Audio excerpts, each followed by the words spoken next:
तो hello guys, welcome back to my channel. तो कैसे हो आप सभी लोग। तो आज हम एक्सप्लेन करने वाले हैं किंगडम ऑफ रूइन का 7 एपिसोड। चलो तो फिर इसके एपिसोड को एक्सप्लेन करते हैं। तो एपिसोड की शुरुआत में हम लोग थीटा को देखते हैं, जो सभी सोल्जर से कहती है कि वो लोग यहाँ पर टेलीपोर्ट होते ही उनके ऊपर फायर कर देना। यहाँ पर टेलीपोर्टिंग की प्रोसेस शुरू हो जाती है। वो सभी सोल्जर फायरिंग शुरू कर देते हैं, पर थीटा हैरान हो जाती है क्योंकि वो दोनों वहाँ पर टेलीपोर्ट नहीं हुए थे।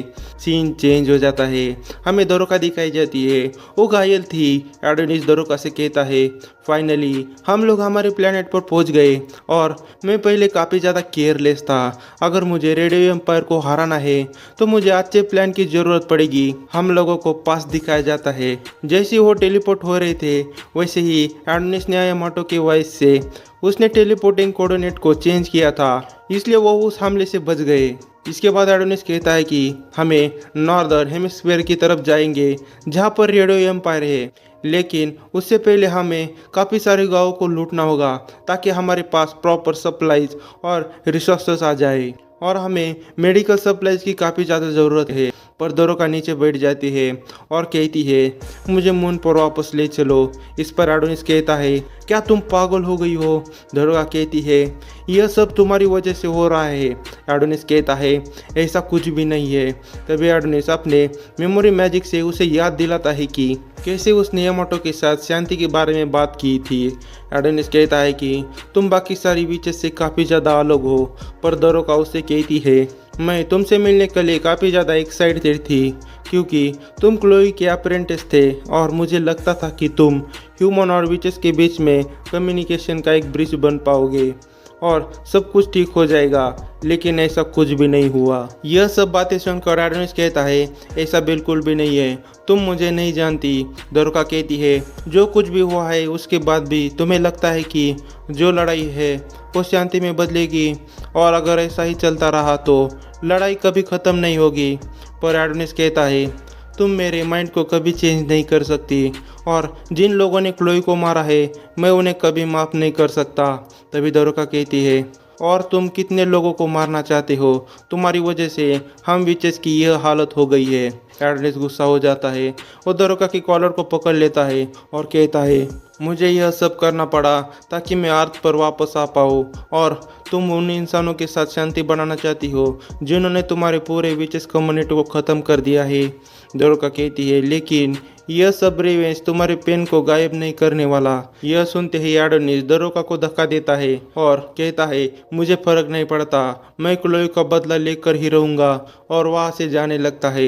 लेकिन दरोका पीछे से आकर एडोनिस के ऊपर जंप करती है और कहती है, क्लोई ने तुम्हारे लिए अपनी जान गंवा दी है और मुझे पता है कि यह दुनिया काफ़ी ज़्यादा बुरी है, लेकिन क्या यह सब रिवेंज तुमको शांति देगा। लेकिन मैं यह नहीं कह रही हूँ कि तुम उन सभी को माफ़ करो, लेकिन तुम खुद सोचो तो तुम भी इस रिवेंज के आग में जलते रहोगे तो तुम भी उन्हीं इंसानों की तरफ बन जाओगे। ये सुनने के बाद एडोनिस कहता है कि तुम मुझे अभी तक पहचान नहीं पाई। अगर मैं बदला नहीं ले पाया तो क्लोई का एग्जिस्टेंस मिट जाएगा, इसलिए मैं वो कभी होने नहीं दे सकता। यह सब सुनकर दरोका इमोशनल हो जाती है, लेकिन दरोका देखती है कि एडोनिस के पीछे से काफ़ी ज़्यादा खून आ रहा था। लेकिन तभी दूर से एक बाइकर गैंग आ रही थी जो दूरबीन से उन दोनों को देख रही थी।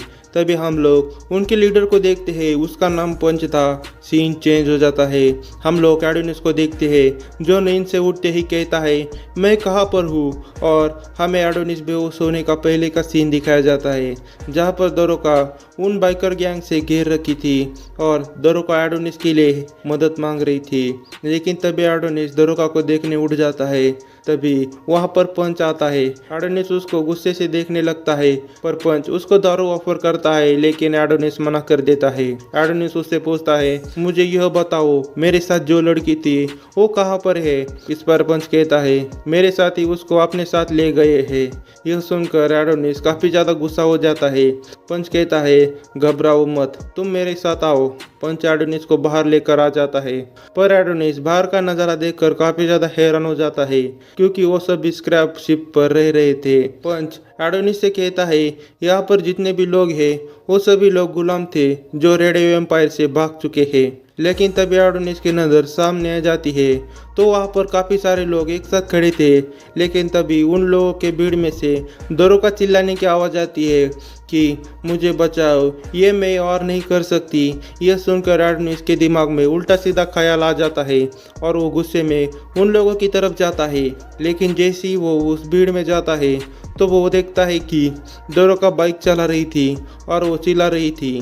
जैसे ही दरोगा की नज़र एडोनिस पर जाती है वैसी वो नीचे गिर जाती है। एडोनिस दरोगा को अच्छा देखकर कहता है, मैं फालतू में इसकी चिंता कर रहा था। तभी पंच कहता है, आज की पार्टी अभी से शुरू होती है। हमें रात का सीन दिखाया जाता है। सभी लोग पार्टी कर रहे थे और दरोगा सभी को ड्रिंक सर्व कर रही थी। हम देखते कि वहाँ पर जितने भी लोग थे वो पार्टी को एंजॉय कर रहे थे, पर एडोनिस उन्हें दूर से देख रहा था। तभी वहाँ के कुछ लोग दरोगा से कहते हैं, क्या यह लड़का तुम्हारा बॉयफ्रेंड है? दरोगा कहती है, नहीं, वो मेरा बॉयफ्रेंड नहीं है, वो मेरा सिर्फ दोस्त है। पर वो लोग उससे पूछते हैं, तो तुम दोनों यहाँ पर क्या कर रही हो? यह सुनते ही दरोगा के पास कोई जवाब नहीं था। दरोगा कहती है, हम तो बस यह से ही वर्ल्ड टूर कर रहे थे।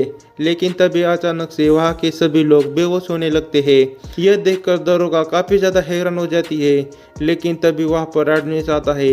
वो कहता है, मैंने अपने मैजिक से इनके ड्रिंक में स्लीप मेडिसिन मिला दिए है। तभी एडोनिस एक आदमी के पॉकेट से गन बाहर निकालता है। यह देखकर दरोगा कहती है, एडोनिस तुम यह नहीं कर सकते, इन्होंने हमारी जान बचाई है, तुम इनको मार नहीं सकते। पर एडोनिस उसके पास जाता है और कहता है, तुम्हें क्यों लग रहा है कि मैं इन्हें मारूंगा? और वैसे भी इनकी कंडीशन ह्यूमन से भी बेकार है और मुझे तुम्हारी कोई ज़रूरत नहीं है। और वहाँ से जाने लगता है। इस पर दरोगा कहती है, लेकिन तुम ऐसा क्यों कह रहे हो? पर एडोनिस कहता है, हम दोनों काफ़ी ज़्यादा अलग है। हम दोनों ने किसी न किसी को खो दिया है और मैं इस चीज़ को एंजॉय नहीं कर पा रहा हूँ और हम दोनों वाटर और फायर की तरह है।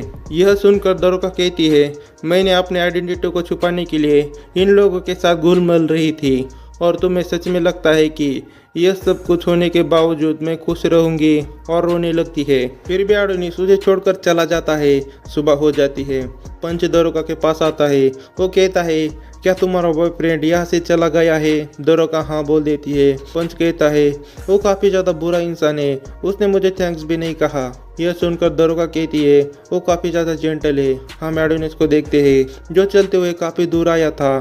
फिर भी वो दरोगा के बारे में सोच रहा था। तभी वो नोटिस करता है कि पीछे से कोई तो आ रहा था। सीन चेंज हो जाता है। हम दरोगा को देखते हैं। उसको पंच कहता है, विच का अप्रेंटिस एडोनिस। यह सुनकर दरोगा कहती है, यह आप क्या बोल रहे हो? वो ऐसा कुछ भी नहीं है। पर पंच कहता है, मैं पहले उसे मिल चुका हूँ, आइस मैजिक वैली विच और उसका अप्रेंटिस एडोनिस, उससे मैं मिल चुका हूँ। और तुम्हारा जो माइंड सेट है वो ठीक है, लेकिन रिवेंज लेना सही है या गलत यह तुम अभी से डिटरमाइन नहीं कर सकती।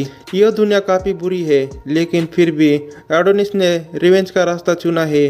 उसको पता है कि क्लोई वापस नहीं आ सकती। तुम क्या करना चाहती हो? यह सुनकर दरोगा कहती है, मैं उसे ऐसे ही मरते हुए देख नहीं सकती। मैं एडोनिस को प्रोटेक्ट करके रहूंगी। पंच कहता है, तो इंतजार किसका कर रही हो? अगले ही सीन में दरोगा बाइक को लेकर एडोनिस की तरफ निकल पड़ती है। एडोनिस दरोगा को देखकर हैरान हो जाता है। एडोनिस कहता है, तुम यहाँ पर क्या कर रही हो? पर दरोगा उसके बाइक को रोक नहीं पाती। दरोगा कहती है, मैं तुम्हें अकेले नहीं जाने दे सकती, मैं तुम्हारे साथ ही रहने वाली हूँ। फिर भी वो अपने बाइक को रोक नहीं पाती, पर एडोनिस उसको रोकने के लिए उसके पीछे भागता है। यहाँ पर एपिसोड की एक्सप्लेनेशन खत्म होती है। मिलते हैं अगले एपिसोड के एक्सप्लेनेशन में। तब तक के लिए बाय बाय।